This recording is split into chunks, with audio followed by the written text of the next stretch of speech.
In the blazing heart of the Arizona desert, Owen Pike drove an old truck down a forgotten road, never guessing that what he'd find would change his life forever. Lying in the dust beside a broken fence was a pregnant mare, abandoned, half dead, and pleading for mercy with her eyes. He stopped his truck, and that's where a story of kindness, faith, and quiet miracles began. The sun hung like a burning coin above the Arizona desert, turning the air itself into a trembling mirage. Heat rolled off the sand and the cracked highway in waves that made the horizon bend and shimmer. Owen Pike squinted through the dirty windshield of his old Ford, the wipers frozen in a crooked mid-sweep. He had been on this road too many times before, hauling feed, chasing fence repairs, trying to keep what was left of his father's ranch alive. But that afternoon, the world felt wrong. The wind had gone still. Even the buzz of desert insects had fallen silent. And then, just beyond a stretch of bent barbed wire, something dark broke the flat line of the horizon, a shape that didn't belong. He slowed the truck, gravel crunching beneath the tires. At first, he thought it was a piece of tarp, maybe trash blown off some hauler's rig. Then the shadow twitched. Owen's pulse quickened. He parked, grabbed his hat, and stepped into the furnace of heat. The air smelled of dust and sage and the faint metallic scent of rusted wire. As he got closer, the shape resolved into a body, a horse lying on its side near a splintered post. Her hide was matted with dirt, ribs standing out like fingers pressed against thin fabric. Flies hovered around her eyes, and each breath came ragged and shallow, lifting dust in small clouds. "Easy now," Owen murmured, his voice rough as sandpaper. He crouched beside her, hand trembling as it met the heat of her neck. The skin was fever-hot, dry to the touch. He followed the rise of her belly, and his heart stumbled. She was heavy with foal, close to term, by the look of her. The mare's ear flicked weakly at his voice. She opened her eyes, deep and dark, and for a moment he saw something human in them, pleading, tired, but unbroken. "Who did this to you?" he whispered. Around them, the desert stretched endless and empty. No hoofprints except hers, no trailer tracks, no sign of another soul. Someone had tied her to that fence, then cut her loose to die when the drought made her useless. Owen's throat burned hotter than the wind. He ran a hand over her shoulder and felt the faint tremor of life under the hide. "You're still fighting, huh? All right then." He looked back at his truck. It was 20 yards away, but might as well have been a mile in that sun. No shade, no signal, no one to call. His ranch lay 30 minutes west, if he could get her there alive. He took a breath, scanning the ground for anything he could use. There was an old sheet of corrugated metal half buried near the fence. He yanked it free, the rust biting his palms, and dragged it beside her. The sound made her flinch. "Sorry, girl, just trying to help." He looped his rope gently around her chest and haunches, knotting it to the metal. Every motion made her grunt in pain, but she didn't kick. She seemed to understand. Sweat poured down his back as he pulled, inch by inch, until she was resting fully on the sheet. "Hang on," he muttered, more to himself than to her. Owen hitched the rope to his truck's tow hook and eased forward. The metal scraped, throwing sparks, the sound screeching across the desert. Twice the rope slipped. Twice he stopped and fixed it. Each time he glanced back, terrified she had stopped breathing. When at last the trailer's shadow swallowed her, he collapsed beside her head, lungs burning. He poured water from his canteen into his cupped hand and pressed it to her lips. She licked weakly, eyes half closing. "Good girl," he said. "Just a little more." He found an old rag behind the seat, soaked it, and draped it over her muzzle. Then he climbed into the cab, started the engine, and prayed the radiator would hold. The temperature gauge already trembled in the red. As he shifted into gear, something thumped from the trailer. soft but sharp enough to freeze him. A jolt under the mare's belly, like a heartbeat from inside. The unborn foal was still alive, fighting for space and breath. Owen stared at the rearview mirror, where the sun turned the trailer into a glowing blur. His throat closed around a feeling he hadn't allowed himself in years. Hope. He pressed the gas. The truck lurched forward, tires spitting sand. Behind him, the desert wind rose again, erasing the tracks as quickly as they were made. By the time the first ridge of his property came into view, the sky was bleeding orange. He checked the mirror one last time and saw her chest still moving. Barely, but moving. He didn't notice the small drop of blood staining the rope at her neck, or the way one strand of barbed wire still clung to her mane like a signature.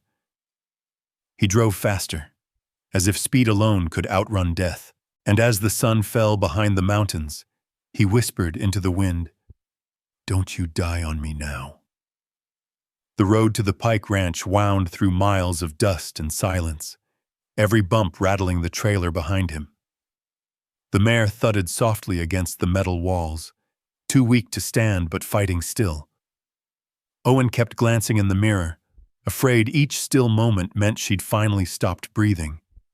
His knuckles whitened on the wheel. By the time the truck rolled past the old windmill and the sagging fence line, night had settled like smoke. The air smelled of creosote and dry earth. The barn loomed ahead, a crooked shape against a sky thick with stars.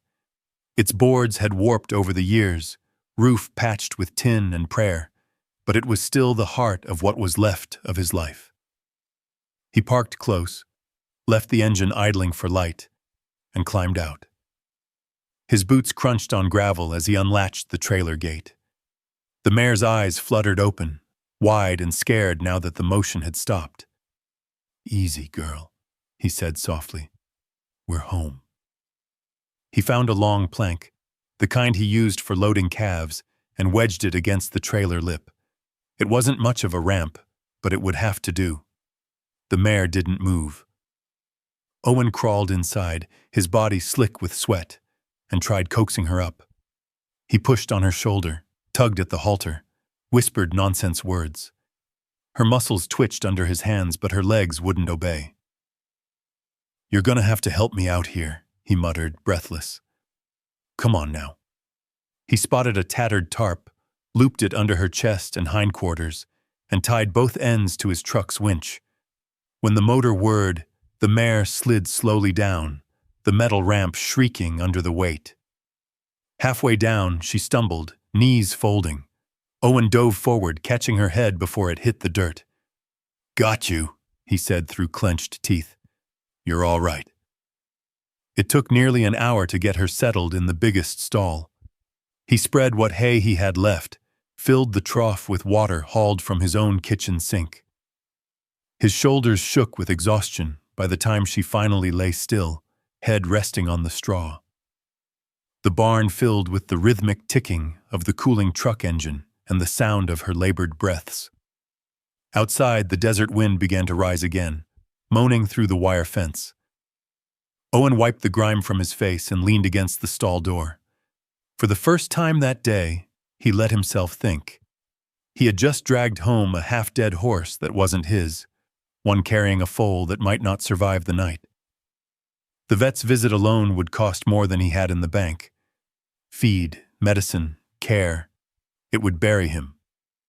He looked at her again. Her flank moved faintly, that small pulse of life beneath her ribs like a heartbeat from under the earth. He sighed. "Well, maybe we both ain't done yet." A crunch of gravel broke the quiet. Owen turned as the barn door creaked open, spilling a shaft of yellow light across the floor. Nora Delgado stepped in, a kerosene lamp swinging from her hand. She was in her 30s, tall and wiry, her dark hair tied back in a braid. "I saw your truck lights from the ridge," she said. "You bringing trouble home again?" "Maybe," Owen said, managing a weary smile. "Found her out by mile marker 12. Thought she was dead." Nora moved closer, crouched beside the mare, and frowned. Lord, she's skin and bones. And look at that belly, she's about to foal. She glanced at him. You call Reese? No signal out there. I'll try again now that we're home. He wiped his hands on his jeans, fished his phone from his pocket, and stepped outside. Bars flickered weakly across the screen. He dialed. The line rang twice before a gravelly voice answered. Reese. Doc, it's Owen Pike. I got a mare in bad shape. Found her off the old highway. She's pregnant. Real close. There was a pause. How bad? Dehydrated. Can't stand without help. Breathing rough. Reese sighed. Owen, it's almost 9. You know what the call-out'll cost? Yeah, I know. And you sure you want to take this on? If she's that far gone, you're throwing money in the wind. Owen looked back toward the barn where the lamplight glowed through the cracks in the boards. She's still breathing, he said quietly. Another pause. Then, I'll be there in 40 minutes. Keep her cool. Small sips of water only. Don't let her roll. Thanks, Doc. He hung up, pocketed the phone, and stood there a moment, staring at the stars. When he went back inside, Nora had covered the mare with an old canvas blanket. She's fighting, she said softly. Owen nodded. Doc's on his way. She gave him a long look. You know what he's going to say, and you know you can't afford it. I'll figure something out. Like last time? Her tone was gentle, but edged with memory. The failed hay crop, the loan payments, the cattle sale that hadn't even covered the feed bill. Owen didn't answer. He just picked up the lamp and adjusted the wick, making the light brighter. The mare's eyes glimmered faintly, following the sound of his voice. Rest, girl, he whispered. You're safe now. By the time Dr. Reese arrived, the desert had cooled to a brittle chill. The old man's truck rattled into the yard, headlights slicing through the dark. He was gray-bearded, stoop-shouldered, smelling of tobacco and iodine. Let's see what we've got, he said, kneeling beside the mare. He pressed his stethoscope against her flank, frowned, then checked her gums. Dehydrated, malnourished, fever. That foal's alive, but I don't like the way it's sitting. Can you help her? Owen asked. I can try, but it's going to be long odds. Reese glanced up. She needs electrolytes, fluids, antibiotics. I'll leave you some, but you'll need more tomorrow, and that's not cheap. I'll handle it. The vet's eyes narrowed. You barely handled last winter. Don't make me the villain when I tell you the truth. This horse might not be worth saving. Owen's jaw tightened. Worth don't have much to do with it. Reese studied him a moment, then sighed and patted the mare's neck. You've always had more heart than sense, Pike. I'll do what I can. For the next hour, the barn filled with the soft hum of the IV pump and the rustle of straw. Reese worked steadily, Nora handing him tools, Owen holding the mare's head when she twitched. Outside, coyotes howled across the valley. When it was over, Reese packed his bag and stood. She's stable for now. I'll come back in the morning. Pray she makes it through the night.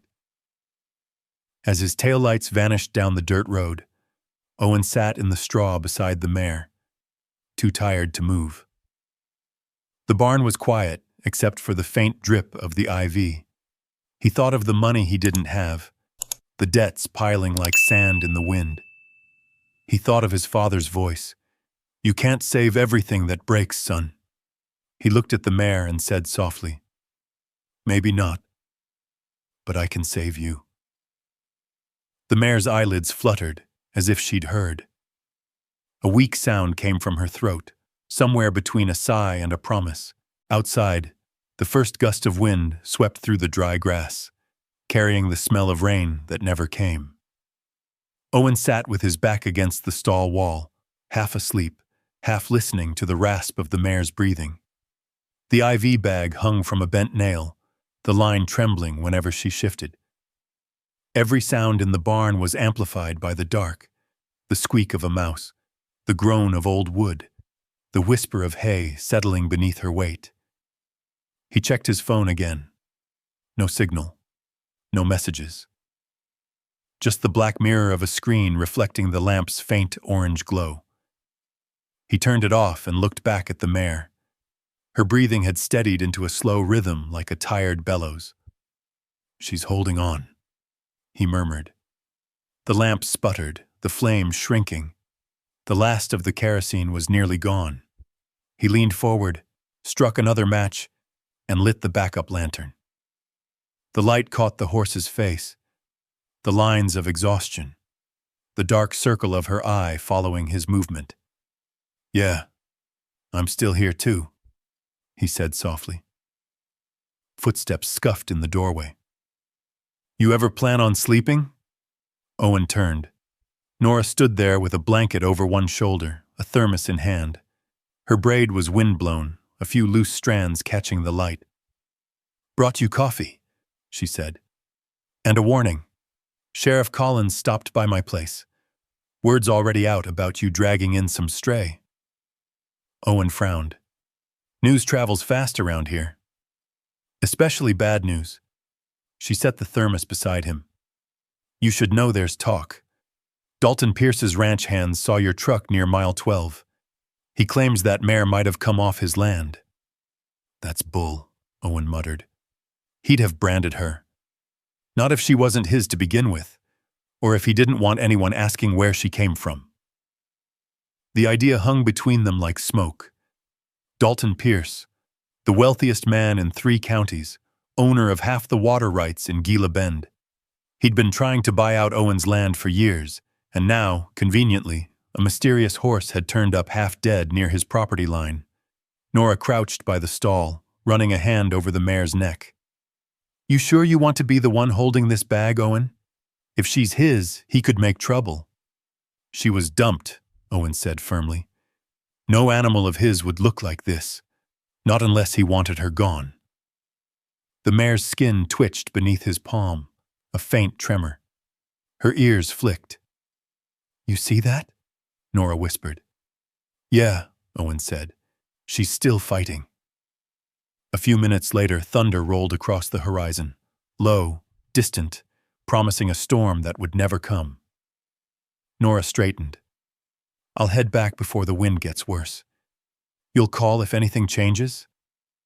"I will," Owen said. She gave him a long look before turning for the door.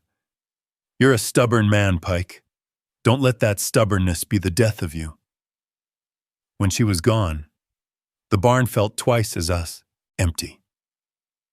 The horses in the other stalls shifted uneasily, picking up on the tension. Owen poured himself some coffee. It tasted like smoke and grit, but it warmed him. He spent the next hours tending to the mare. He refilled the water trough, checked the IV, brushed dust from her coat. She flinched once when his hand passed over her flank, revealing a faint cut. Thin, clean, deliberate. Not from wire. From a knife. "Somebody did this," he muttered. He fetched a rag, cleaned the wound, then stood staring at the scar. His jaw tightened. Whoever had left her in the desert hadn't just been careless. They'd meant for her not to survive. The storm clouds gathered by dawn, heavy and gray, but they broke apart without rain. The light that filtered through the slats of the barn was weak, dusty gold. Dr. Reese's truck rolled in around mid-morning, tires grinding on the gravel. "She make it?" he called, stepping inside. "Still breathing," Owen said. Reese nodded, looking tired but pleased. "That's more than I expected." He knelt to check the mare's pulse, eyes sharp despite the deep lines in his face. "Her fever's down. You did good work." "Good enough?" "Good enough to give her a chance." Reese finished the examination and stood, brushing straw off his knees. "You might have saved her life last night. But you still got a problem. This horse doesn't belong to you, and folks are already sniffing around." "I didn't ask for that problem," Owen said. "Doesn't matter. Around here, owning something's less about paper and more about power. Reese loaded his kit back into the truck. Before he left, he added, "Keep her quiet, and keep your head down. You don't need Dalton's boys poking around here." After he drove off, Owen leaned against the barn door, staring at the endless stretch of dry land beyond his fence. Dalton Pierce's spread sat out there somewhere, miles of irrigated green cut out of the dust like an insult. He looked back at the mare. Her eyes followed him again, calm now. He decided then, no matter what it cost, she wasn't leaving his care. That evening, the first signs of recovery appeared. She lifted her head, nostrils flaring, testing the air. When Owen brought a small bucket of soaked grain, she took a few tentative bites. He smiled for the first time in days. "Guess we're both too damn stubborn to quit," he said. The wind shifted, cool and dry. Somewhere in the distance, a coyote yipped, lonely and thin. The world outside the barn seemed endless, but inside there was a fragile peace, the kind that comes just before something breaks. He reached to turn off the lantern, but it sputtered once and died, plunging the barn into darkness. He waited for his eyes to adjust, listening to her breathe, slow and steady. And then, from outside, came the crunch of tires on gravel. Headlights swept briefly across the cracks in the barn wall, then vanished. Owen stood motionless, every nerve alert. No knock, no voice. Just the sound of an engine idling for a moment, and then driving away. He stared into the black, the smell of dust and fear thick in the air.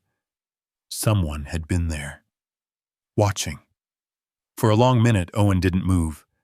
His pulse thundered in his ears, louder than the crickets outside. He stepped quietly to the door and lifted the latch. The hinges gave a small groan, and cool night air spilled into the barn. He peered out across the yard. The truck ruts were fresh in the gravel, still gleaming under the half-moon. Whoever it was had come right up to the fence line, then turned back toward the highway. He shut the door and slid the bolt across. The mare shifted behind him, restless again. "It's all right, girl," he whispered, though his voice betrayed none of the certainty he wished he felt. By dawn, the fear had burned off, replaced by the old ache of exhaustion. Owen brewed coffee on the propane stove in the tack room and took the first cup out to the porch. The horizon glowed pale pink over the desert hills. In that soft light, everything looked calm, almost beautiful, until he noticed the set of boot prints leading from the road straight toward the barn. He crouched, running a thumb along the print. The heel was deep, the edges sharp, made by a heavy man wearing riding boots. Dalton's men, maybe, or someone hired to make a point. When the sound of tires crunched again in the distance, his gut tensed. This time it was Sheriff May Collins, her cruiser kicking up a cloud of dust as it pulled into the yard. She climbed out, adjusting her hat, her expression unreadable. "Mornin', Owen," she said. "You got a few minutes?" "Always do for you, Sheriff." He nodded toward the barn. "Coffee's hot if you want some." She smiled faintly. "I might take you up on that." Inside, the mare lifted her head as they entered. Her breathing was steadier now, her coat less dull. Owen poured coffee into an old chipped mug and handed it over. Collins accepted it, took a sip, and nodded toward the horse. "That the one you found?" "That's her. She's a beauty, even half dead. You realize what you've dragged yourself into?" Owen leaned against a stall post. "I didn't exactly have time to think about it. She was dying." Collins studied him. "Dalton Pierce came by the station this morning. Claims one of his mares went missing 2 days ago. Pregnant one, chestnut, same markings as yours." Owen frowned. "You believe him?" "I believe Dalton believes whatever serves Dalton." She set the mug down on a rail. "He's hinting you might have trespassed. Says if you don't hand the animal over, he'll file a complaint." Owen's jaw tightened. "He's lying. That horse was dumped out there to die." I don't doubt it, but the man's got lawyers, money, and patience. You've got, well, a half-working truck and a barn full of problems. Owen laughed softly. That about sums it up. Listen, Collins said, her tone softening. I'm not here to tell you what to do, but if this turns into a legal mess, it'll bury you. You can't afford that. I can't afford to turn my back on her either. She studied him for a long moment. You always were your father's son. After the sheriff left, the silence felt heavier. Owen ran a hand down the mare's neck. Guess we're both outlaws now, he murmured. Later that afternoon, Dr. Reese came back with more supplies. The air shimmered with heat. The horizon blurred into the same dull copper color as the earth.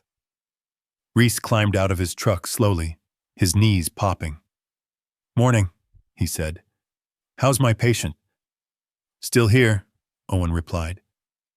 The old vet bent to check the mare's eyes and gums, listening to her chest with his stethoscope. Stronger. Fever's near gone. He straightened, squinting toward Owen. You feeding her grain? Only soaked oats, small amounts. Good. Keep that up. Reese hesitated, rubbing the back of his neck. About payment, Owen. Owen cut him off gently. I'll get you squared up, Doc. Just give me a few weeks. Reese sighed. You always say that. I always mean it. The vet gave him a tired smile. You've got more heart than most men, but heart don't pay feed bills. I'll leave you a few more IV bags and antibiotics. Use them sparingly. When he was gone, Owen leaned on the stall door, staring at the ground. He knew Reese was right. The bank wanted their note. The well pump needed repair, and now this horse had swallowed what little savings he had left. But when he looked at her, the slow rise and fall of her chest, the faint gleam returning to her coat, he couldn't regret it. The sun slipped west, painting everything in gold. Nora came by again with a sack of hay and a worried look. I heard about Dalton's complaint, she said. Yeah, Sheriff filled me in. What are you going to do? Same thing I've been doing. Keep her alive. She stepped closer, her voice low. Dalton's men were drinking at the Silver Spur last night, bragging about teaching you a lesson. You need to be careful, Owen. He smiled without humor. Careful doesn't keep things alive. Nora frowned, but didn't argue. Together they worked in silence, spreading fresh straw, changing the water. When she left, the barn grew quiet again. That night, clouds piled high to the south, promising rain that never came. Owen sat outside with his rifle across his knees, listening to the wind hum through the mesquite. The desert was vast and empty, but he knew how fast danger could cross it. Just before midnight, the mare stirred. A low, uneasy sound rose from her throat. Owen went to her side, flashlight sweeping the stall. She wasn't looking at him. She was staring toward the door. He froze. Through the crack between the boards, he saw headlights cutting through the dark again, moving slow along the fence line. The beam passed once, twice, then lingered on the barn. Owen's hand tightened on the rifle. Not tonight, he muttered. He stepped outside, his boots silent on the dirt. The truck sat idling 50 yards away. He could just make out a figure behind the wheel, a cigarette glowing faintly. Who's there? He called out. The cigarette ember flared, then fell to the ground. The engine revved and the truck peeled away, gravel spitting from the tires. Owen watched it vanish into the desert, heart pounding. When he returned to the barn, the mare had calmed, her eyes half closed again. He stroked her neck and whispered, It's okay. I'm here. But he knew it wasn't over. The tracks would be back. The desert never forgot a scent, and neither did men like Dalton Pierce. For the first time in years, Owen felt that old pull in his gut, the one that had carried him through droughts, debts, and heartbreak. The one that said mercy always comes with a price. He just hadn't realized how high it might be. By the next afternoon, the desert light had turned white hot, like it was trying to burn the color out of everything it touched. Owen stood in the doorway of the barn, sweat soaking through his shirt, watching the sky darken toward the south. A brown wall of dust was rising across the flatlands, thin at first, then thick as smoke. A storm was coming. He turned back to the mare. She stood for the first time since he'd brought her home, ribs still showing but eyes brighter. The way she looked at him reminded him of a soldier standing after a battle, battered but not broken. "You picked one hell of a day to find your legs," he said quietly. Dr. Reese had promised to stop by later with more fluids, but the roads would be hell if that dust hit first. Owen tightened the shutters and checked the seams of the roof. When he stepped outside, he saw the first curls of wind whipping the topsoil off the yard, carrying it in long, ghostly ribbons. The phone on the table rang, an old landline that still worked when the cell towers went down. He grabbed the receiver. "Owen Pike." "Pierce here," came the reply, low and smug. "Heard you're playing vet again. Thought I'd call and save you the trouble." Owen's grip tightened. "If this is about the horse, it is about the horse," Dalton interrupted. "The mare you found was mine. She broke loose last week. I've got papers if you want to see 'em. She didn't look like any cared-for animal when I found her." Dalton laughed softly. "You don't get to decide that, son. The way I see it, you're harboring stolen property. I'll be expecting her back. Over my dead body. That can be arranged." The line went dead. Owen stared at the receiver, the hum of the empty line filling his ear. He slammed it back onto the cradle and rubbed his face with both hands. Outside, the wind had risen to a howl. Dust devils spun across the dry pasture, lifting scraps of paper and straw into the air. The light turned the color of rust. Somewhere in the distance, thunder rumbled, a low growl that vibrated through the bones of the land. He ran to the barn and began locking down what he could, closing stall doors, tying tarps over the feed bins, securing the loose boards that would rattle themselves free once the gusts came. Nora arrived just as the first wave of sand hit the fence line. Her truck fishtailed into the yard, headlights cutting through the haze. She jumped out, scarf tied around her mouth, eyes squinting. "You weren't answering your phone!" "Lines are dead," he shouted over the wind. "Storm's coming fast." They ran inside together, the air outside already a choking blur of red dust. The barn shuddered under the first blast, the roof groaning as if the sky itself were leaning down to crush it. "Reese isn't going to make it," Nora said. "Road's closed. I barely made it here." Owen nodded. "Then it's just us." The mare stamped nervously, head tossing, nostrils flaring at the scent of static in the air. Owen took her halter, speaking low and steady. "Easy, girl. You've been through worse." A bolt of lightning split the clouds, followed by a boom that made the ground tremble. The lights flickered once, twice, then went out completely. The only sound was the wind screaming through the cracks. Owen grabbed the lantern from the peg and lit it. The glow spread across the stalls, painting the mare's coat in liquid amber. Her breathing quickened. "She's in labor," Nora said suddenly. "What?" "Look at her flank. She's sweating, pacing, pawing the straw." Owen's chest tightened. "Now? Now." The storm outside intensified, rain pelting the roof in angry bursts. Dust seeped through the slats, turning the air thick and gritty.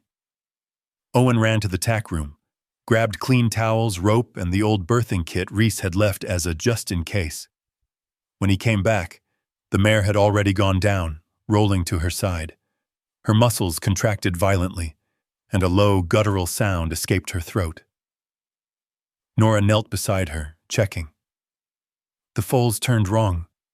I can't feel the head, just the hind legs.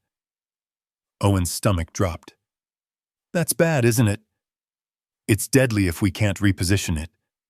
The lantern flickered in the sudden draft. The storm roared louder, and a plank tore loose from the side wall, slamming against the post. The mare screamed. Hold her head, Nora shouted. I need to reach deeper. Owen obeyed, kneeling at the mare's neck, whispering to her as she thrashed. You hang on, Hope. You hear me? You hang on. Time lost meaning in that chaos. Wind and rain and sweat and fear mixed into one blur.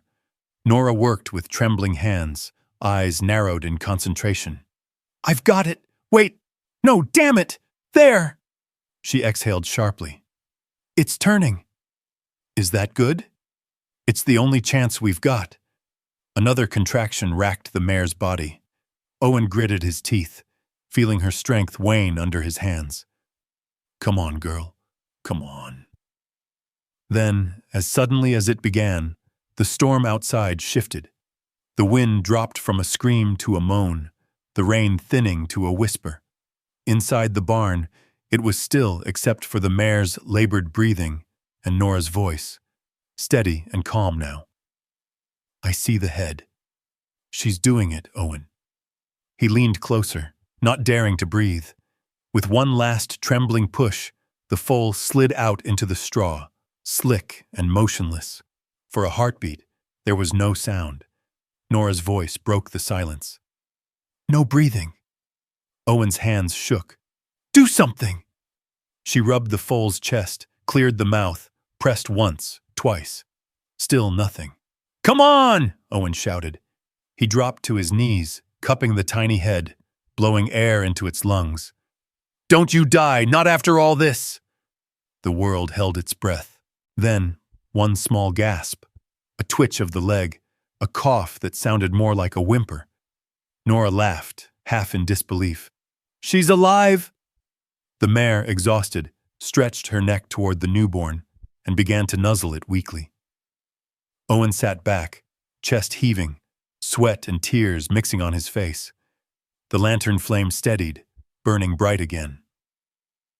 Outside, the storm's fury faded into a soft patter of rain. He looked down at the foal, small and perfect, its coat a pale gold under the light. Welcome to the world, little one, he whispered. The mare lifted her head, eyes meeting his, and for the first time since he'd found her, he saw peace there. But as the thunder rolled away into silence, Nora frowned. Owen, there's something else. He blinked, confused. What? Her eyes widened. She's not done. For a heartbeat, Owen didn't understand. The storm had passed. The foal was breathing. What else could there be? Then the mare let out a sound so deep and raw it seemed to vibrate through the floorboards. Her muscles tensed again, hooves scraping the straw. Nora's voice was sharp but steady. There's another one. Owen stared. Another? You're telling me she's carrying twins? It happens, Nora said, breathless. Not often. Not good odds either. The mare heaved again, a low moan filling the barn. The little foal beside her stirred, weak and trembling. Nora moved quickly, pulling the newborn away from the mare's legs before another contraction hit. Owen's hands trembled as he held the first foal close to his chest, feeling its tiny heartbeat against his arm. The lantern light caught on the sheen of its wet coat, gold and white like melted sunlight. The air smelled of rain and blood and the sharp tang of sweat. How much time does she have? He asked. Not much, Nora said. The second one's stuck. If we don't get it turned, she could tear inside. Or worse. Outside, thunder rumbled again, rolling low across the desert like a warning. Inside, time shrank to the small space of the stall, the creak of the mare's ribs, the scrape of straw under Nora's knees, the sound of Owen's breath coming too fast. Nora worked by touch, her hands slick with sweat and effort. Come on, sweetheart, she whispered to the mare. Work with me. Just a little more. Owen set the first foal down near a corner of the stall, wrapping it in a feed sack to keep it warm. Then he knelt beside Nora, his heart pounding in his throat. What can I do? Hold her still, she said. She'll fight the pain. He placed both hands on the mare's neck, pressing gently but firmly. You're not alone, girl, he murmured. Not now. The seconds dragged into minutes. Nora gritted her teeth, repositioning her arm, moving deeper, searching for a grip on the tiny life trapped inside. Her braid had come loose, strands sticking to her face. I've got a leg, she said through clenched teeth, but the head's bent wrong. Can you fix it? I can try. The mare convulsed, a violent spasm that almost threw Nora backward. Owen tightened his grip, leaning his weight against her shoulder. Easy! Easy! Then everything went still. The wind outside died. The rain stopped. Even the creak of the rafters seemed to hold its breath. The mare's chest rose once, twice, and then froze mid-breath. Nora pulled her hands free, her face pale. No, no, no! Owen's mind went blank. What's happening? She's crashing. He could feel it now, the sudden, awful stillness under his palms. No, he said hoarsely. Not after all this. Nora grabbed the syringe kit from Reese's bag, fumbling for the vial. Adrenaline. One shot. Hold her steady. He pressed down harder, whispering words he didn't even know he was saying. The mare's body was hot beneath him, but the heat was fading. The air in the stall felt thick, suffocating. Nora plunged the needle in. Come on, Hope, she whispered. Come back. Nothing. Owen felt something crack inside him, a soundless break, like dry timber splitting in the cold. He lowered his forehead to the mare's neck, the smell of her blood and straw filling his lungs. I'm sorry, he murmured. I'm so damn sorry. Then, faintly, so faintly he thought he imagined it, came a twitch beneath his hand, a flutter, the shallowest breath. Nora's head snapped up. Wait, she's still with us. The mare's chest rose again, trembling. Her nostrils flared weakly. All right, Nora said, tears streaking the dust on her face. We've got another chance. Minutes passed like hours. The second foal finally began to move, sliding free into the straw with a soft, wet sound. Owen barely dared to look until Nora's voice broke through the silence. It's alive, she whispered. It's alive. Owen sat back on his heels, breath shuddering. The lantern flickered once, throwing long shadows across the stall. Two small shapes now lay beside their mother. One pale gold, one dark as wet soil. The darker one lifted its head almost immediately, shaky but determined. Nora smiled, exhausted. A fighter. Owen couldn't speak. He just nodded, staring at the tiny miracle of motion. The mare, Hope, stretched her neck toward her twins, touching each with her muzzle as if counting them. Her breathing was shallow, but steady now.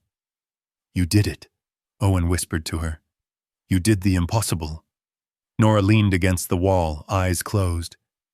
I've never seen twins both survive a birth that hard. Not once in all my years. Owen glanced toward the open window. The sky was breaking apart, clouds thinning into streaks of silver. The first stars blinked through the haze. The storm was over. He reached down and brushed the dirt from the mare's side. She blinked, her gaze finding him, soft and tired. You rest, he said. You've earned it. Nora stood slowly, wincing as she stretched her back. She needs fluids and warmth. Both of them do. I'll call Reese as soon as the lines are up. He's going to want to see this for himself. Owen nodded. His arms and legs felt like they no longer belonged to him, as if the storm had hollowed him out and filled him with something else, something bright, fragile, and unreal. He stayed there long after Nora left, watching the three of them breathe: the mother, the golden filly, and the dark colt. Every now and then, the foals would twitch in their sleep, their tiny hooves brushing against each other like they were already learning to run. Owen's thoughts drifted to what Dalton had said on the phone, that ugly promise wrapped in laughter. "I'll be expecting her back." Over my dead body, Owen thought again. He reached for his coat, draped it gently over the twins, and whispered, "You're safe now." Outside, the desert had gone quiet. No wind, no thunder. Just the endless hush that follows survival, when the world itself seems to pause in reverence. Owen leaned against the stall, letting his eyes adjust to the dim glow of the lantern. Hope lay motionless except for the slow rhythm of her breathing, sides rising and falling like the tide. Beside her, the twins nestled close, their coats glistening in the half-light. One the color of dawn, the other as dark as wet soil. The air is thick with the scent of straw, rain, and new life. He didn't know how long he'd been there. Minutes, hours, maybe a lifetime. Every small sound, the foal's soft whimpers, Hope's shallow breaths, seemed sacred. He felt something in his chest unclench for the first time in years. When Nora returned with the vet's truck rumbling behind her, the sun had already broken over the eastern ridge, painting the sky in fire. Dr. Reese climbed out, squinting against the glare. "You two look like hell," he said, though his voice carried a note of wonder. "You should see the other guy," Owen murmured, forcing a grin. Reese knelt by the stall, and the grin faded from Owen's face. The old man's practiced eyes moved from Hope to the foals, his hands gentle but efficient. He took her pulse, checked the eyes, the gums, the swelling near her flank. Then he just sat back on his heels and shook his head in disbelief. "I'll be damned," he whispered. "Twins, both breathing." Nora smiled, her face still pale from the long night. "And both fighters."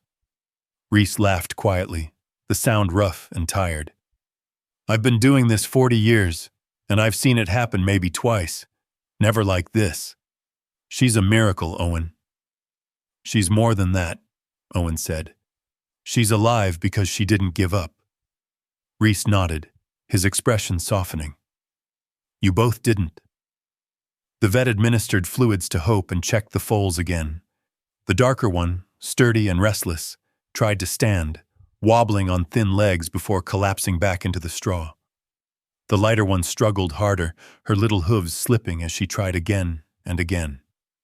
"Stubborn as her mama," Nora said, smiling. Owen crouched near them, speaking softly. "Easy now, one step at a time." When the filly finally stood, trembling but proud, a quiet laugh escaped him. It had been so long since he'd heard his own laughter, he almost didn't recognize the sound. By afternoon, the barn had taken on a new rhythm. The twins, Ash, the dark colt, and River, the pale filly, slept curled against Hope's side. The air was warmer now, sunbeams slanting through the cracks in the boards. Dust motes drifted lazily, glowing like tiny worlds suspended in gold. Nora was cleaning up when she found something under the hay pile. A piece of broken rope, frayed at both ends, with a faint mark of blood along its edge. She held it up.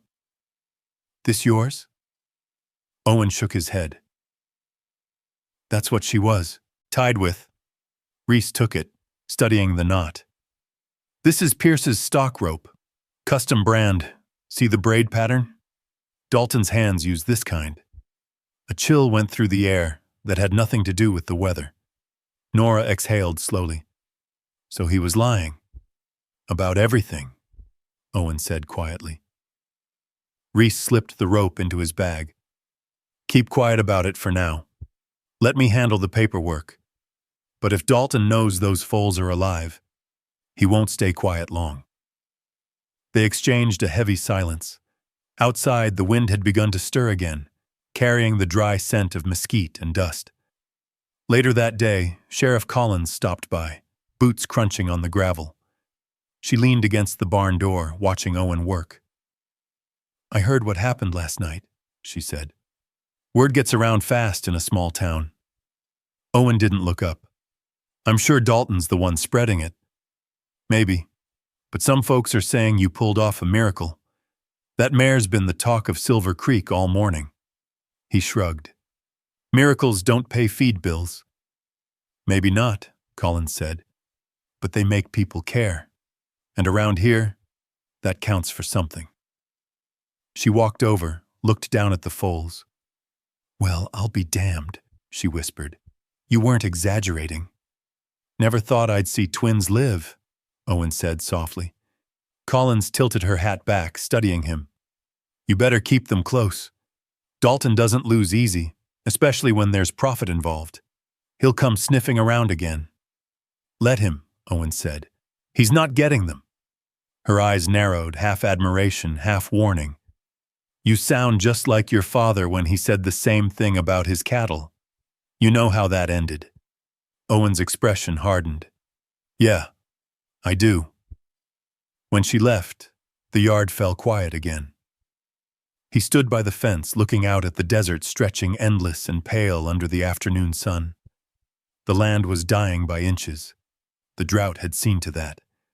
But in the barn behind him, life was beginning again. As twilight settled, Nora joined him outside. The heat had broken, leaving the air still and cool. The smell of rain lingered somewhere far away, teasing. "They're feeding on their own now," she said. "Strong little things." Owen nodded. "Good. You think about names yet?" He smiled faintly. "Ash and River seems right." "I like that." She hesitated. "You know, Owen, this could be more than a rescue. People would pay to see something like this. You could turn it into a breeding line. Maybe a story that helps the ranch." He shook his head. "Let's just get them through the week first." When she left, the stars came out one by one, bright and cold over the desert. Owen went back into the barn, where Hope slept with her twins nestled close. He knelt beside them, running a hand along the mare's neck. "You brought them here for a reason, didn't you?" he whispered. The mare stirred, her ear flicking as if in answer. The two foals breathed softly, in rhythm with each other. He sat there long into the night, listening to their tiny breaths, each one steady, each one proof that life could bloom even in the harshest soil. And for the first time in years, Owen Pike didn't feel alone. The next morning dawned bright and cloudless, a clean light spilling across the desert that made the world look reborn. Owen opened the barn doors and let the sun pour in, chasing away the last shadows of the storm. Dust motes swirled in the gold air, glinting like tiny pieces of glass. Hope lifted her head toward the warmth, her twins pressed against her side. Owen leaned on the stall door, coffee steaming in his hand. For the first time in months, he didn't think about the bank or the drought, or the loneliness that had hung over the ranch like a ghost. All he saw was life, raw, stubborn, and beautiful. Nora arrived mid-morning, a canvas bag slung over her shoulder. "Morning, Cowboy," she said, smiling when she saw the twins standing, still unsteady but strong. "Well, look at you three." "They're eating more every few hours," Owen said. "Hope's appetite's back too." "Good," Nora said, crouching to stroke the darker foal's neck. "This one's trouble already. He keeps trying to nibble everything." "That's Ash," Owen said. "Named him last night." "And the lighter one?" "River," he replied softly. "She's got a calm in her. Reminds me of water after rain." Nora smiled. Ash and River. Perfect. The two foals tottered toward their mother, their movements awkward but full of energy. Hope nuzzled them close, her tail flicking gently as she watched Owen and Nora with wary affection. For a moment, it was easy to forget the threats hanging over them. the rope branded with Dalton Pierce's pattern, the headlights that had prowled the fence line 2 nights before. But peace in the desert never lasted long. By noon, Sheriff Collins's cruiser pulled into the yard, the flash of sunlight off her windshield catching Owen's eye. He walked out to meet her, boots crunching on the gravel. "Mornin', Sheriff," he said, though he could already tell by her expression that this wasn't a friendly visit. She took off her hat and sighed. "I just came from town. Dalton filed an official ownership claim on the mare." Owen's stomach tightened. "He's got no proof." "He's got papers. Fake or not, they look official enough. Says the horse was part of a breeding program, worth a small fortune if the foals are real twins." "He's lying." "I know," she said quietly. "But lies with signatures can still bury a man. You need to get ahead of this before he drags it into court." Owen looked past her toward the barn. "If he wants her, he'll have to come take her himself." Collins frowned. "Don't say that out loud, not around Dalton's boys. Words like that start wars out here. Maybe some wars are worth starting." She put her hat back on and gave him a look that was half warning, half respect. "You've got guts, Owen Pike. Just don't mistake guts for a plan." When she drove off, the silence settled again, heavier this time. The desert sun had turned white and hard, the air shimmering above the fence posts. Owen walked back to the barn and found Nora brushing Hope's coat. "What did she say?" Nora asked. "That Dalton's coming for them." Nora froze, the brush mid-stroke. "Then we need proof he's lying." Owen nodded. "Reese said the twins might have unique blood markers, something rare. If we can prove they aren't part of Dalton's stock, maybe the law'll stay out of it." "DNA testing," Nora said. "It's expensive." "I'll find a way." Later that afternoon, Dr. Reese arrived with a small kit and a clipboard. He'd already heard the rumors. News traveled faster than wind in Silver Creek. "You're in a tight spot, Owen," he said as he entered the stall. Dalton's sniffing around. "I saw his men at the feed store asking questions." Owen crossed his arms. "Let them ask." Reese took blood samples from Hope and both foals, labeling each vial carefully. "I'll send these to the university lab in Flagstaff. If these two are truly related, twins from a rare lineage, we'll have proof soon enough." Nora glanced up. "How long will it take?" "Couple weeks," Reese said. "Maybe less if I pull a favor or two." As the vet packed his things, a truck engine growled outside. All three froze. The sound was deep, confident, the kind of engine that belonged to someone who expected to be obeyed. The door creaked open, and Dalton Pierce stepped in, hat low, sunglasses catching the dim light. Behind him, 2 ranch hands lingered in the doorway, arms folded. "Well, well," Dalton drawled. "Quite the family picture you've got here." Owen's voice was calm, but his hand tightened on the stall rail. "You're trespassing, Dalton. Just paying a friendly visit. Heard you rescued one of my mares." "She's not yours."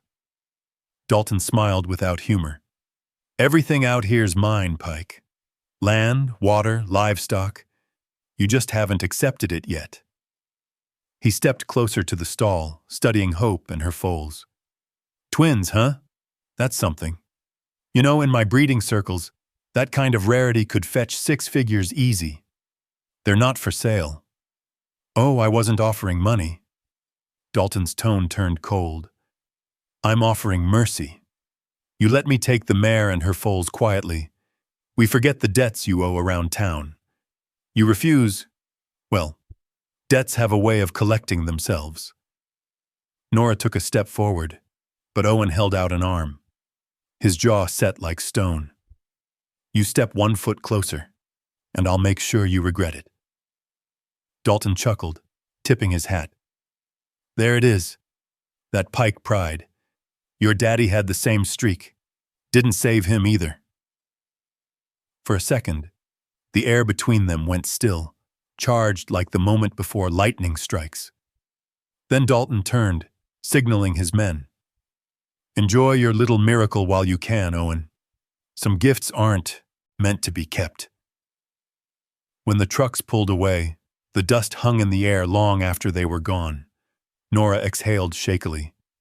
"He won't stop." "No," Owen said, staring out at the road. "He won't." He went back into the barn, kneeling beside Hope.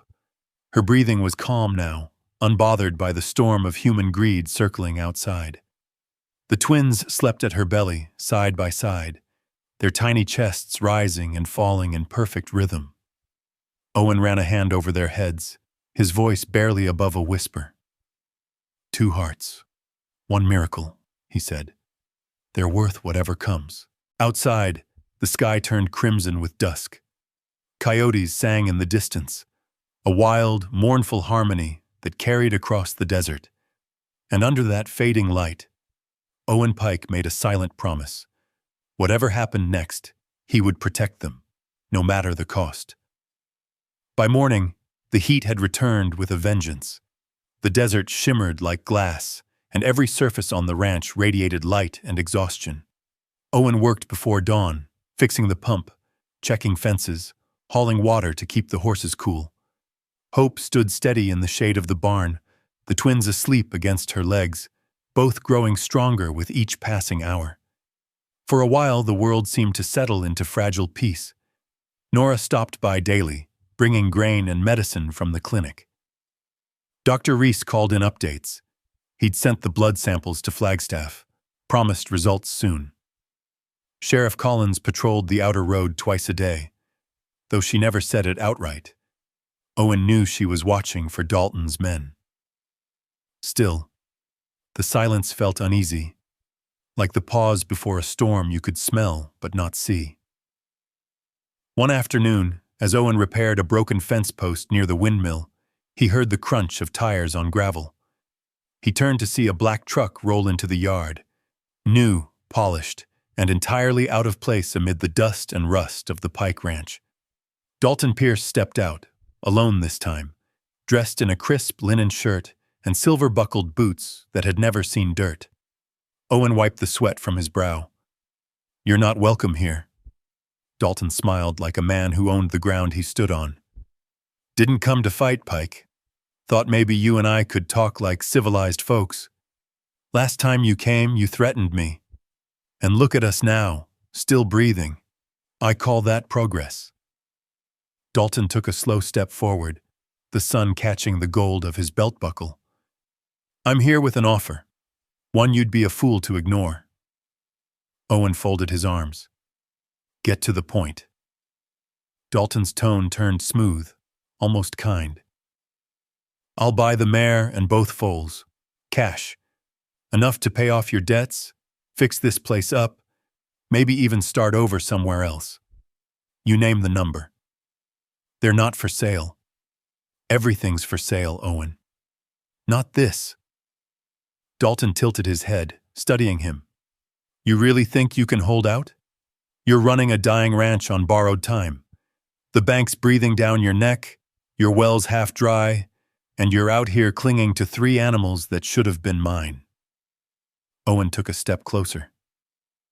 "You dumped her in that desert to die, didn't you?" Dalton didn't blink. "That mare was a bad investment. I don't lose sleep over bad investments. That mare's got a name now, Hope, and she's alive thanks to a little thing called decency." "Decency doesn't buy diesel."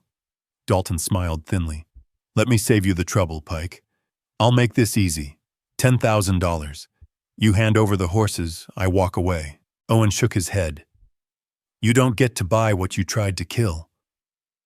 Dalton's charm slipped for the first time, revealing something colder beneath. "You think you're some kind of hero? You're just a fool standing in the path of progress, and progress doesn't stop." He stepped back toward his truck, adjusting his hat. "You've got until Friday. After that, I'll get what's mine, one way or another." The engine roared to life, sending a wave of dust swirling around Owen's boots. When the truck disappeared down the road, he stood motionless, staring at the horizon until the air went still again. That night, the wind picked up, dry and electric. Owen sat on the porch with his rifle across his lap.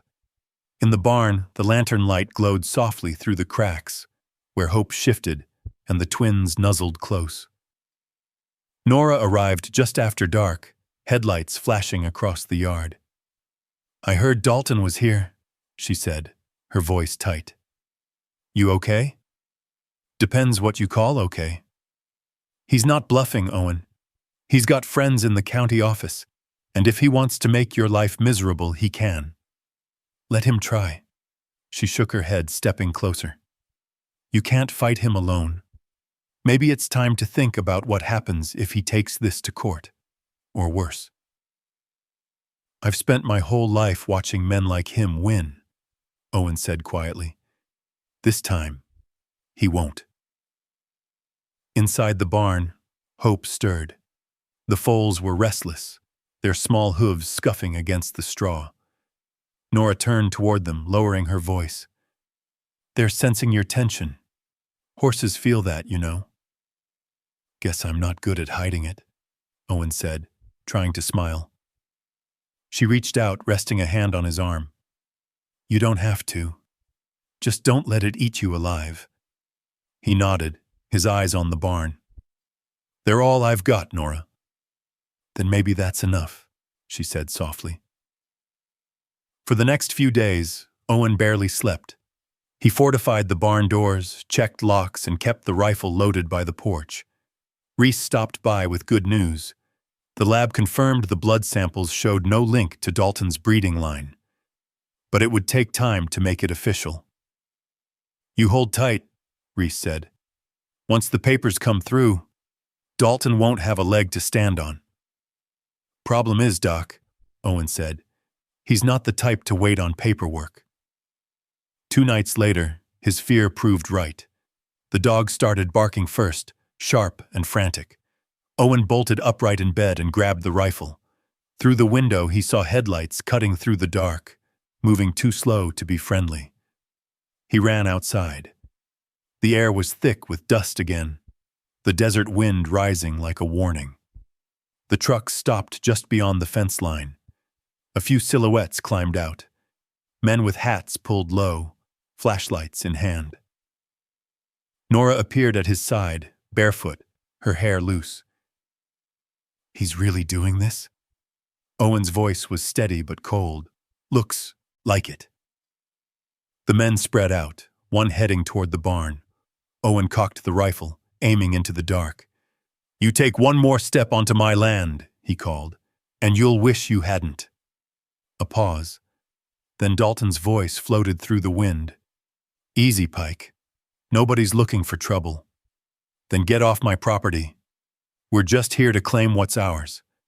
"They're not yours," Owen said, "and if you touch them, you'll answer for it." For a long moment, only the wind answered. Then Dalton laughed, soft and cruel. "You can't guard them forever, Owen. One man against the world never wins." "Maybe not," Owen said, "but one man can make the world think twice." Dalton stood silent for a beat, then tipped his hat and turned back to his truck. "Friday, Pike. Don't forget." The engines roared back to life, fading into the distance. Owen lowered the rifle but didn't move. The desert swallowed the sound until there was nothing left but the steady rush of wind through the mesquite. Nora touched his arm. "He'll come back." "I know," Owen said, staring toward the barn where Hope and the twins huddled in the faint glow of the lantern. "And when he does, I'll be ready." The wind carried a faint cry from one of the foals, soft, frightened, but alive. And in that sound, Owen felt his resolve harden like iron. No more running, no more losing. Whatever it took, he would keep his promise. The morning broke dry and brittle, the kind that cracked lips and left dust on every breath. Owen walked the fence line, boots crunching over ground that hadn't seen rain in weeks. The sun climbed fast, a white coin in a pale sky. By mid-morning, the heat shimmered across the pasture like invisible fire. Inside the barn, Hope and the twins stood quietly. River, the lighter one, had learned to walk steady now, her long legs sure and graceful. Ash was bolder, always pushing against the stall door, testing the boundaries of the world. They were thriving, proof that miracles could root themselves in barren soil. But Owen's peace was short-lived. Around noon, Nora's truck came roaring into the yard, dust pluming behind her. She jumped out, waving a crumpled sheet of paper. "It's bad," she said, breathless. "Dalton's filed an injunction with the county. He's claiming theft of livestock. Sheriff's doing what she can, but the paperwork says he's got temporary rights until the DNA results come back." Owen's jaw clenched. Temporary rights? To what? Steal them legally? "He's got friends in every office from here to Tucson," Nora said. "He's playing the system, Owen, and you're out of time." He stared past her toward the distant ridge, where the heat haze wavered. "He won't take them. Not while I'm breathing." By late afternoon, a thin line of black smoke rose over the horizon. At first, Owen thought it was a brush fire, a common sight this time of year. But the wind was wrong. It blew north, carrying the scent of burnt oil and diesel. Nora shaded her eyes. "That's coming from your side of the ridge." Owen's stomach turned. The well. They jumped into the truck and tore down the dirt road, gravel spitting from the tires. As they rounded the bend, the source became clear. The pump house near the well was engulfed in flames, thick smoke coiling into the sky. The old pipes hissed, water turning to steam as the heat ate through the structure. Owen slammed the truck to a stop and ran toward it, covering his face with his arm. "Get the hose from the tank," he shouted. Nora grabbed the line and opened the valve, spraying what little water they had left. But the fire was too strong, too fast. The old wood crackled, collapsing inward. Within minutes, the pump house was gone. When the flames finally died, only a blackened skeleton remained. The air smelled of ash and scorched metal. Nora stood beside him, coughing through the smoke. "This wasn't an accident." Owen kicked at the dirt, sending up a puff of soot. "Dalton." "He's pushing you to break," she said quietly. "If you fight back with violence, he wins. He wants you angry." Owen looked toward the ranch, fists trembling. "He's already got my water. Without that well, I can't keep the herd, can't feed the horses. He knows exactly what he's doing." Nora put a hand on his arm. "Then we rebuild. Together." He nodded, though the word together caught something deep in his chest, a feeling he hadn't let himself have in years. By nightfall, the desert had gone cold. Owen sat outside the barn, staring at the stars. The twins slept curled together, Hope standing watch over them. Her eyes reflected the lantern light, calm and ancient. He whispered, "They burned my well, girl, but they're not getting you." Hope flicked an ear, as if she understood. The next morning, a sound woke him, metal clanking, followed by frantic whinnies. He jumped up, rifle in hand, and ran to the barn. The door was wide open, one hinge hanging loose. Inside, the stalls were in chaos. Hope reared back, eyes wide, rope trailing from her halter. One of the foals, River, was missing. Owen's blood ran cold. He bolted out the back, following the faint trail of small hoofprints leading toward the ridge. Tire tracks cut through the dust. Fresh ones. He shouted over his shoulder, "Nora, call Collins!" She appeared at the doorway, phone already to her ear. "She's on her way." Owen didn't wait. He grabbed the saddle off the post, threw it onto his old bay gelding, and kicked hard.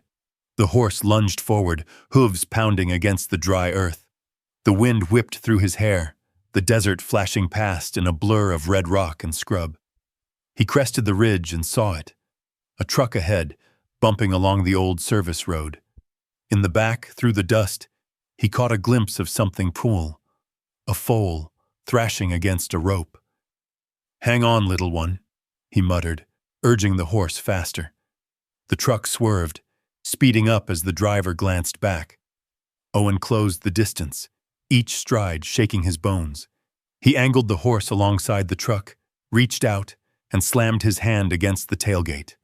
The driver cursed, jerking the wheel. Owen grabbed the rope tied to the foal's halter and cut it with his pocket knife. The foal stumbled free, rolling into the dirt. Owen pulled his horse up hard, jumped down, and ran to her. She was shaken but alive, legs trembling. He scooped her up, whispering, "You're all right, River. You're all right." The truck skidded to a stop 50 yards ahead. The door flew open, and one of Dalton's men stepped out, his face half hidden by a scarf. "You got no idea what you're doing, Pike!" he shouted. Owen squared his shoulders. "Yeah, I do. I'm keeping what's mine." The man hesitated, then turned and ran back to the truck. The engine roared, spitting gravel as it sped away into the dust. Owen stayed there for a long moment, heart hammering, holding the trembling foal close. By the time Sheriff Collins arrived, the sun was high and merciless. She took one look at the burned pump house, the tracks, the rope marks around River's neck, and her face hardened. "This isn't ranch business anymore," she said. "It's criminal." Owen met her gaze. "Then make him answer for it." "I intend to." She turned toward the horizon, eyes narrowed. "But you need to be careful. Dalton's cornered now. That's when men like him get dangerous." As the sheriff drove off, Nora touched Owen's shoulder. "You could have been killed chasing that truck." He looked down at River, who nuzzled his hand, still shaking. "Some things are worth the risk." That night, Owen stood outside the barn again. The desert sky stretched endless above him, stars sharp and bright as nails. Inside, Hope and her twins slept in peace. He could hear their breathing from the doorway, a slow, steady rhythm that somehow drowned out all the noise of fear and loss. The fire had taken his well, and Dalton's men had nearly taken everything else. But standing there under the cold light of the stars, Owen realized something he hadn't in years. He still had faith. Faith in what was right. Faith in what could endure. He looked toward the dark horizon where Dalton's ranch lay hidden and whispered into the night, "You'll have to burn the whole desert to break me." Dawn arrived thin and pale, the kind of morning that felt like a promise waiting for confirmation. Owen woke with the feeling of the barn still around him, the scent of straw, the soft rasp of the mare breathing, the slight shiver of the foals asleep at her flank. He moved quietly, careful not to wake them, and walked past the troughs to the house where Sheriff May Collins had asked to meet him. She was already there, leaning on the hood of her cruiser, cup of coffee steaming in her hand. The county road behind her was streaked with tire tracks that told their own story. Last night's intruders, their retreat, the rough route they'd taken when they thought no one was watching. Sheriff Collins straightened when he approached, folding the paper in her hand like a piece of evidence already weighed. "We got a judge to sign it," she said without preamble. "Search and seizure. Probable cause for arson and theft. We've got enough to make a move." Owen's chest clenched. "Dalton?" "And his boys," she replied. "We found the accelerant traces at the pump house. Someone poured diesel on the wood before setting it. And we found fresh bolts on a trailer that matches Pierce Transport. One of your neighbors, Mrs. Harlan, saw a truck hauling something away last night around midnight. She gave a good description." Owen remembered the ember in that truck, the way the driver's silhouette had turned the lamp to coal before peeling off into the dark. He felt the old, slow burn of anger, but it was tempered by a steadier thing, relief. Evidence, at last. Proof didn't feed cattle, but it could stop abusers. "We'll move at first light," Sheriff Collins said. "You want to come?" "Yes." He had never been inside the courthouse, except once for a hearing on a tax lien he'd lost. The memory was a paper wound, still tender. This time he would not be the one on the stand. He would be the one who planted the truth. By 7, deputies surrounded Dalton Pierce's main driveway, vehicles staged like a cordon of metal and authority. Owen rode with Collins in her cruiser, his heart a heavy drum.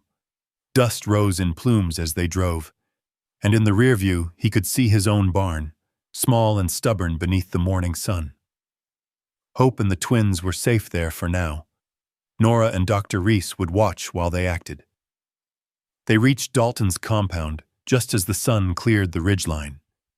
His property was an island of green amid the ochre, a manicured lawn, irrigation sprinklers, concrete troughs, and a long, low house that looked like it had been built with money and no shortage of conviction. Men moved about the yard, but they froze when the law cut through the morning like a blade. Sheriff Collins stepped out and strode toward the porch. Her voice carried, firm and official. "Dalton Pierce, you are under arrest for arson, theft, and criminal mischief. You have the right to remain silent." Dalton watched her, hands folded behind his back, expression an unreadable mask. For a moment it seemed he might step forward with that easy charm and counsel them all into a truce. Instead, his jaw tightened. "You got nothing, May," he said flatly. "You'll find I own half this county." "We have witnesses," Collins replied coolly. "We have traces of accelerant, and we have a trailer matching the theft. You'll have your day in court."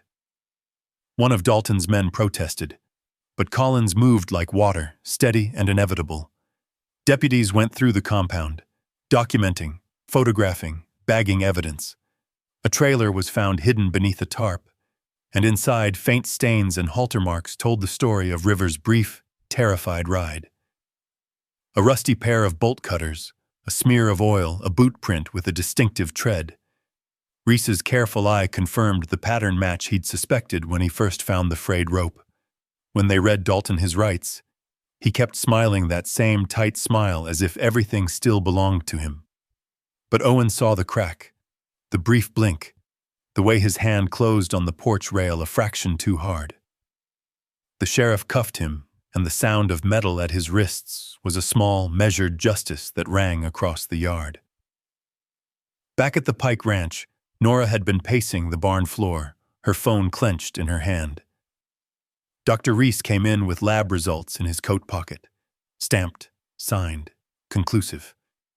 He found her by the feeding trough and handed the paper over with a slow, quiet smile. "They're theirs," he said. "No genetic link to Pierce stock." Tears came quick and sharp. Nora laughed, half-sobbed, and hugged him like a woman who'd been given back a child she'd never lost. "We did it," she whispered. "We did it, Owen." He stood in the doorway, feeling the light come clean over the scene. Sheriff's cruiser pulling away, Dalton's truck driven off in custody, the county deputies packing evidence into bags like a surgeon gathers truth from a wound.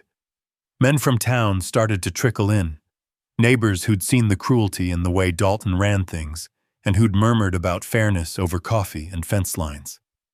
They stopped by the barn, eyes bright with the kind of fierce kindness that rural communities offered when they rallied. Mrs. Harlan brought pies. The feed store owner offered a line of credit.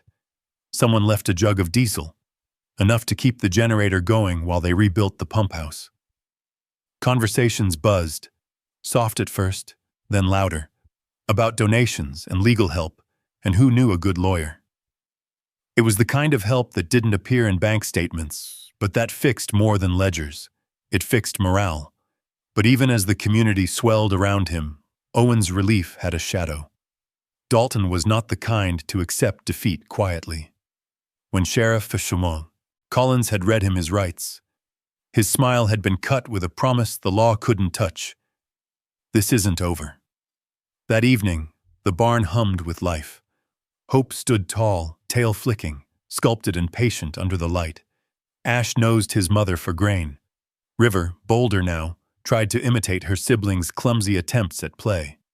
Owen found himself laughing quietly at some small, ridiculous thing, a foal's toppling stumble, the absurd stubbornness of a younger horse. It felt almost wrong to be so light after everything, but the sound of it warmed him like a hearth. Sheriff Collins came by that night, boots scuffing the straw. She checked the locks, nodded at the mare and foals, and then turned to him. "You did good, Owen. You kept your word." He looked at her, then at the sleeping animals. "I did what I had to." She studied him, her face giving nothing away.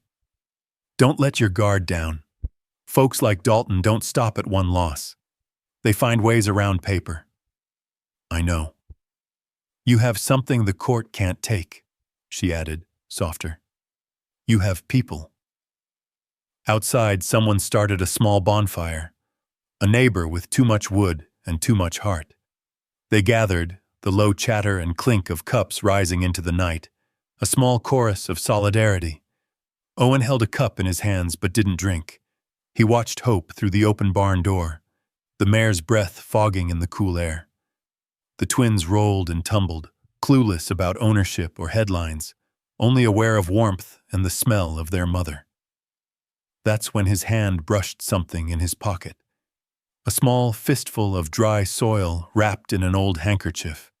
He'd found it months ago, when he'd been cleaning out a drawer that once belonged to his wife. He used to carry it on days when the weight of the world felt too much, a tiny way to feel her close. He had forgotten it until now. He held it in his palm, the granules catching in the lantern light. He closed his hand around that soil and felt it steady him, like a promise kept and a life reclaimed. The crowd murmured and laughed, and for a moment, the desert seemed kinder, even to men like Dalton, who would fight to control it. But as the embers glowed and the night stretched wide and watchful, Owen knew the truth. Justice had been served today, but the work of guarding what you loved was forever. He folded the handkerchief back into his pocket, feeling the weight of the land, the animals, and the people who'd stood with him. And when he walked back into the barn, past the sleeping mare and her two small hearts beating together, he whispered once more, half to himself, half to Hope, "We made it this far. We'll make it the rest of the way." Outside, a dog barked once, sharp and sure. Inside, the twins breathed in rhythm, small proofs that life kept finding a way. Morning came slow and golden, the kind of dawn that felt like forgiveness. The storm, the fire, the fight, everything that had burned through the ranch now seemed softened by the light. Dust hung low over the fields, not harsh anymore, but gentle, glowing. Owen stood at the edge of the corral, hat in hand, watching Hope graze with her foals. Ash nudged his sister playfully, his dark coat shining like polished mahogany. River darted around him, nimble and fearless, her pale mane catching the wind like silk. The land looked alive again. Not perfect, never that, but alive.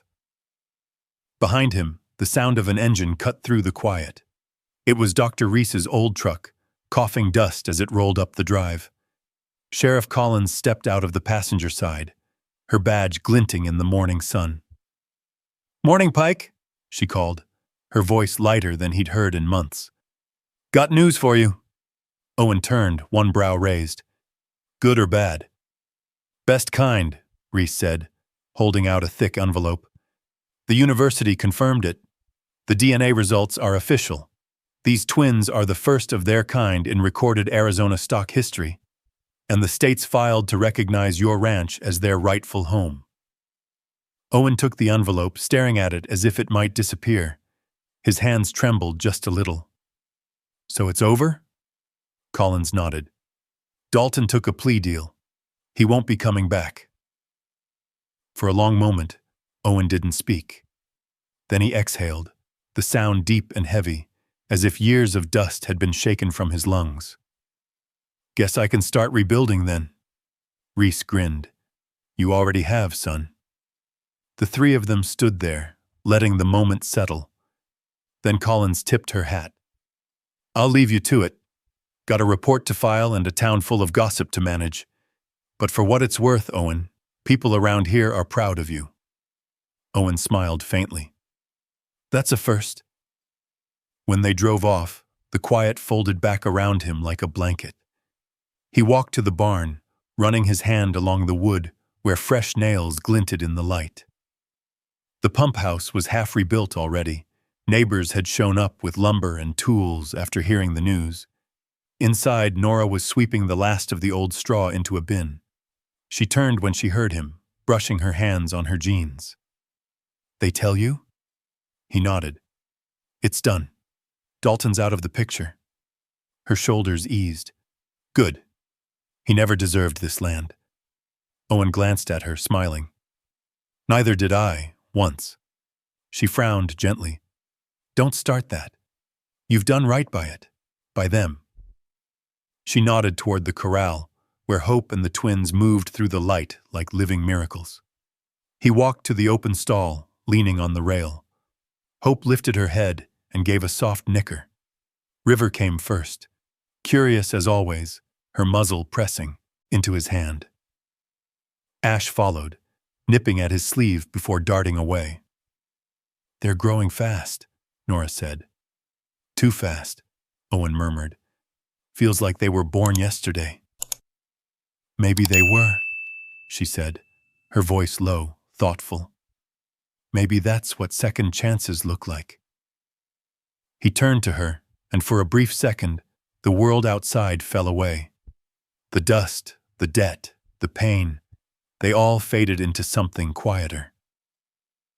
"Thank you, Nora," he said, "for not walking away."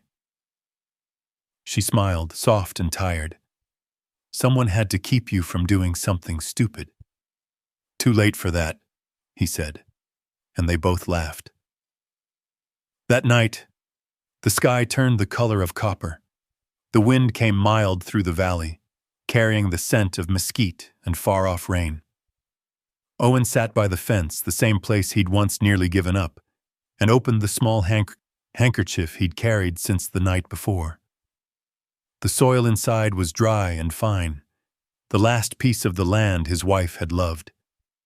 He walked to the corral gate, pushed it open, and scattered the soil under the mesquite tree that shaded the pasture. The wind lifted some of it, carrying it in slow spirals over the grass.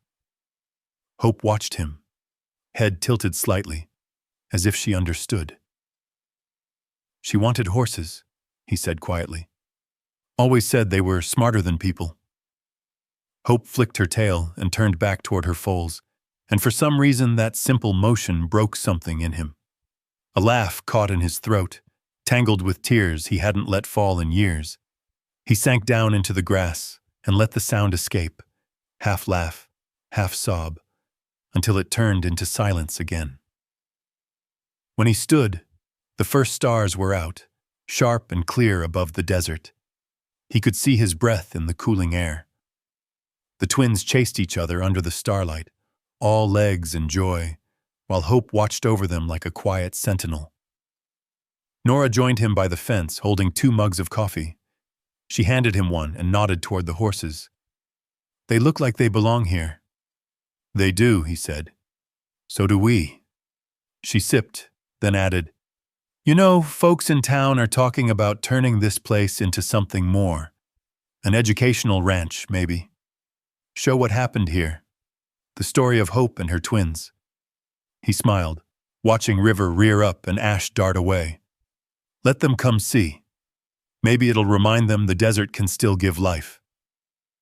Nora tilted her head, studying him. "You sound like a man who's finally found peace." Owen looked at the stars, the silhouettes of the horses moving against the night. "Maybe I have," he said. "Or maybe I just stopped running from it." They stood in silence, the night alive with the sound of crickets and the steady breathing of horses. The wind carried the faintest hint of rain, a promise that the dry season wouldn't last forever. As the sky deepened into indigo, Hope lifted her head and whinnied once, a clear, ringing note that echoed over the land. Twins answered her, their voices high and bright, a harmony of youth and survival. Owen smiled. "That's their song," he said softly. "The sound of not giving up." He turned to Nora, his voice warm and steady. "Come morning, I'm going to start rebuilding everything. Barn, fences, well, the way it should have been." "I'll be here," she said. The last lantern light flickered out behind them, leaving only the moon and the sound of life returning. And as the night deepened, Owen Pike rested his hands on the fence, eyes on the pasture where hope, real, breathing, untamed hope, moved through the grass like light itself. And somewhere beyond the fence line, the desert wind carried their story farther than any voice could. If this tale found its way into your heart, tell me down below. Comment 0 if you would have kept the mare and her twins no matter the cost, or 1 if you'd have sold them to save the ranch. Your choice says a lot about what you believe in. And if you'd like to ride along for the next story from these wide western skies, where kindness, courage, and fate still meet at sundown, hit subscribe and stay with us for the next chapter. Because out here, every act of mercy has a story worth telling.